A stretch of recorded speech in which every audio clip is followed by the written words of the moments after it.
घड़े और मिट्टी में क्या है और क्या नहीं है? मिट्टी है या घड़ा है? क्या है? मिट्टी है। क्या घड़ा है? अच्छा, घड़े में घड़ा है क्या? यदि घड़े से माटी हटा दी जाए तो घड़े में घड़ा रह जाएगा? उत्तर रह जाएगा। भैया आप बताओ, पीले भैया आप बताओ, घड़े से माटी हटा दी जाए तो क्या घड़ा रह जाएगा? इसलिए घड़े में मिट्टी की सत्ता है, घड़े की सत्ता। अच्छा, घड़े की सत्ता व्यवहार में है। कुम्हार से क्या कहा जाएगा? भाई साहब एक घड़ा दे दो। कुम्हार से कहा तो यही जाएगा कि एक घड़ा दे दो, पर घड़े में बस घड़ा नहीं है। कुम्हार जो देगा वो घड़ा ना देगा, वो मिट्टी देगा। मिट्टी के आकार का नाम घड़ा है। घड़ा नाम की कोई वस्तु इस धरती पे, बोलो हाँ, क्या घड़ा नाम की कोई वस्तु है? यदि वस्तु है तो मिट्टी। उस मिट्टी को घड़ा कहा गया लाखों साल से। मिट्टी के एक आकार को, जैसे मिट्टी है घड़ा नहीं है, जैसे मिट्टी की सत्ता है घड़े की नहीं, ऐसे भगवान की सत्ता है, आपकी और हमारी सत्ता नहीं है। इस संसार में जो दिख रहा है वो भगवान ही रहा है। व्यवहार में पुरुष है, व्यवहार में स्त्री है, वास्तविक में ना स्त्री है ना। जैसे व्यवहार में घड़ा है पर वास्तविक में तत्व की दृष्टि से मिट्टी है, ऐसे व्यवहार में स्त्री पुरुष की सत्ता है, पर वास्तविक में भगवान के सिवा ना कोई स्त्री है, ना कोई पेड़ है, ना कोई पौधा। क्योंकि पेड़ पौधे के रूप में भी वही है, चींटी और हाथी के रूप में भी वही है, स्त्री और पुरुष के रूप में भी। इसलिए कहता हूं, किसी से झगड़ा द्वेष ना किया करो, सब में भगवान का दर्शन करना चाहिए।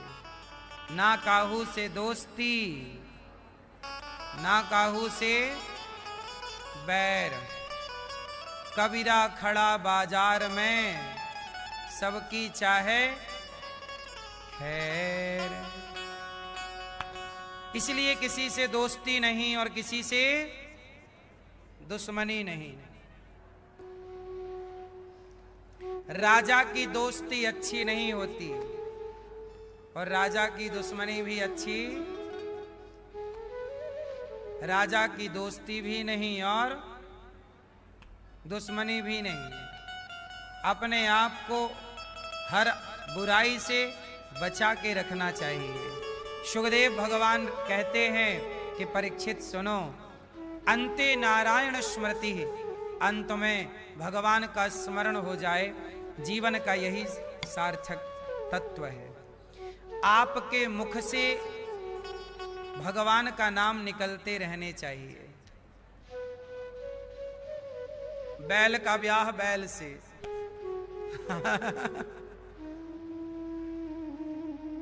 गाय का ब्याह गाय से, ऐसे में होगी जनसंख्या वृद्धि, ऐसे में बचेगा देश। अब बताओ, इससे बड़ी मूर्खता हो सकती है कुछ? और ये पढ़े लिखे लोग बना रहे हैं कानून, अनपढ़ गवार नहीं। ये पढ़े पता नहीं क्या पढ़ लिया।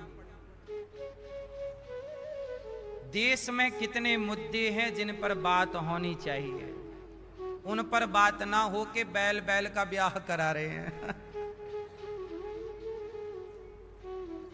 और कह रहे हैं भारत धर्म निरपेक्ष है। निरपेक्ष शब्द का अर्थ बहुत अच्छे से स्टडी कीजिए। भारत धर्म निरपेक्ष नहीं है। आप धर्म निरपेक्ष हो? आप धर्म मानते हो कि नहीं?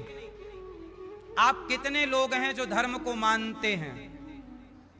तो जब इस देश में धर्म को मानने वाले लोग हैं, हिंदू अपने हिंदू धर्म को मानते हैं, मुसलमान, एक व्यक्ति बताइए हैं कौन धर्म निरपेक्ष है?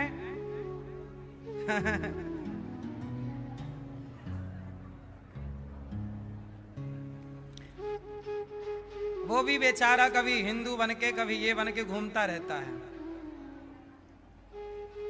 ऐसा है, धर्म निरपेक्ष कोई भी नहीं है। सब अपने अपने धर्म को मान रहे।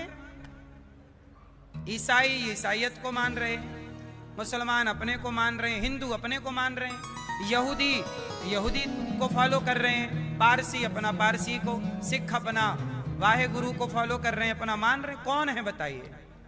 इसलिए धर्म निरपेक्ष नहीं, यह देश धर्म सापेक्ष होना चाहिए। धर्म से चलने वाला देश हो। और धर्म मर जाएगा तो फिर आप कहां रह जाएंगे? आप जानवर हो जाएंगे। शास्त्र कहते हैं धर्महीन व्यक्ति पशु के समान है। धर्महीन व्यक्ति जिसके पास अब सोचिए, क्या आप उस व्यक्ति को अपना दोस्त बनाएंगे जिसका कोई धर्म ना हो? जो आजादी, पतंग आजाद है कि रस्सी के। जो दादाजी कितना रोकड़ा कमाना चाहिए, तूने ये नहीं देखा क्यों? जो है उसका भगवान का क्या होना चाहिए? और धन्यवाद कब हो गया? और आप काम राक्षसी वाला करो तो बात नहीं बनेगी ना। यदि हम आपको देवी कह रहे हैं तो आपको भी क्या बनना होगा? देवी। सही है? इसलिए सनातन सबसे श्रेष्ठ विचारधारा है। मनु जी महाराज के 3 बेटियां, आकुति का विवाह रुचि प्रजापति से, देवहूति का विवाह करदम ऋषि, करदम जी से माता देवहूति का विवाह हुआ। करदम जी की 9 बेटियां हुई। ब्रह्मा जी के 9 मानस पुत्रों से विवाही गईं। कपिल भगवान ने माता देवहूति को सांख्य उपदेश दिया और दोनों सिद्धा नाम की नदी बनकर मां बह गई और कपिल देव जी गंगा सागर चले गए। मनु जी की तीसरी बेटी का नाम है प्रसूति। बहुत ध्यान से सुनिएगा। मनु जी की तीसरी बेटी का नाम क्या है? प्रसूति का विवाह दक्ष से हुआ। किससे हुआ? दक्ष की सबसे छोटी बेटी का नाम है सती और माता सती का विवाह भगवान शंकर से हुआ। एक दिन क्या हुआ? भगवान शंकर का भरी सभा में दक्ष प्रजापति ने अपमान कर दिया। मतलब ससुर जी ने दामाद जी का अपमान कर दिया। सभा लगी थी, दक्ष आए, सबने खड़े होकर दक्ष का अभिवादन किया, परंतु शिव जी खड़े नहीं हुए, ब्रह्मा जी और विष्णु भगवान खड़े नहीं हुए। तो भगवान विष्णु इसलिए खड़े नहीं हुए कि दक्ष तो मेरा पोता है, ब्रह्मा जी इसलिए नहीं खड़े हुए, दक्ष मेरा बेटा है, और शिव जी खड़े नहीं हुए कि ये मेरे पिता के तुल्य हैं। सम्मान तो है ही मन से, जरूरत क्या है जमाने को दिखाने की। अब भरी सभा में दक्ष ने देखा कि मेरे लिए शंकर खड़े नहीं भये, भरी सभा में गालियां देना शुरू कर दिया। अरे इसे क्यों बुला लिया? इसे इतना उठने का ज्ञान, ना बैठने का ज्ञान, ना खाने का ज्ञान, ना पीने का ज्ञान। भरी सभा में भगवान शिव का अपमान करने लग गए। कौन कर रहा है? दक्ष। और दक्ष जब अपमान कर, बताओ, जब मैया सुनो मेरी मां, जब कोई आपका अपमान करे तब क्या करना चाहिए? जवाब दें या ना दें? जोर से। जब कोई आपका अपमान करे तो जवाब देना चाहिए कि नहीं? मैया सो गई, जगाओ मैया,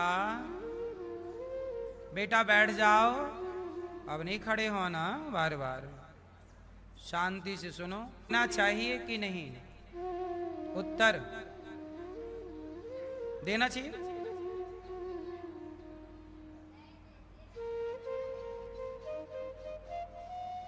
किसे जवाब दें और किसे ना दें।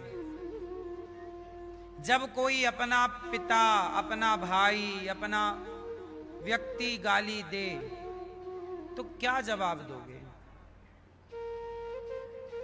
और एक बात बताओ, कुत्ता आपको काटे तो आप भी कुत्ते को काटोगे क्या? तूने हमें काटा है, हम भी काटेंगे। क्या कुत्ते को काटते हैं आप लोग? जब कुत्ता आपको काटता है तो आप इंजेक्शन लगवाते हैं, आप कुत्ते को नहीं काटते। ऐसे ही जब कोई आपका अपमान करता है तो आप जरूरी नहीं है कि आप भी उसका अपमान करें। कोई आपको गाली दे रहा है, देने दो। भाई ये बताओ, एक संत जी थे और वो संत जी एक जगह गए तो एक दुष्ट व्यक्ति संत जी को गाली देने लग गया, अपमान करने लग गया। संत जी ने कोई जवाब नहीं दिया। वो गाली देता रहा, अपमान करता रहा और जब थक गया तो चुप हो गया। अब बताओ, सामने वाले ने गाली क्यों दी? क्योंकि उसके गाली देने के संस्कार हैं। संत जी ने गाली क्यों नहीं दी? क्योंकि संत जी के गाली देने के संस्कार। भाई, आप जो व्यवहार, मेरे साथ का व्यवहार आपका परिचय देगा और मेरा व्यवहार मेरा परिचय देगा। इसलिए आपका व्यवहार ही आपका परिचय है। इसलिए जरूरी नहीं है कि कोई हमें गाली दे तो हम भी गाली दें। गाली देने वाले को देने दिया करो। ये दास अनिरुद्ध, हमें कितने लोग गालियां देते हैं। हमें कितने, आपने देखा मीडिया वाले, न्यूज चैनल वाले डिबेट लगा लगा के वो अपने चैनलों में बुला बुला के हमें गाली दिलवाते हैं। न्यूज वाले, कुछ न्यूज चैनल वाले, सब नहीं। क्यों गाली दे रहे हैं वो? हमने उनके घर चोरी की है क्या?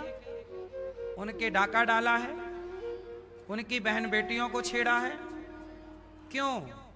क्योंकि वो लोग गौरी गोपाल आश्रम में जितनी सेवाएं चलती हैं, वृद्ध माओं की सेवा, 30,000 लोग पर डे भोजन करते हैं, तो वो लोग खुद तो सेवा करते नहीं और दूसरा करे तो उसे करने नहीं देना। अच्छे व्यक्ति को ही संसार में परेशान किया जाता है। बुरे व्यक्ति को कौन परेशान कर रहा है? इसलिए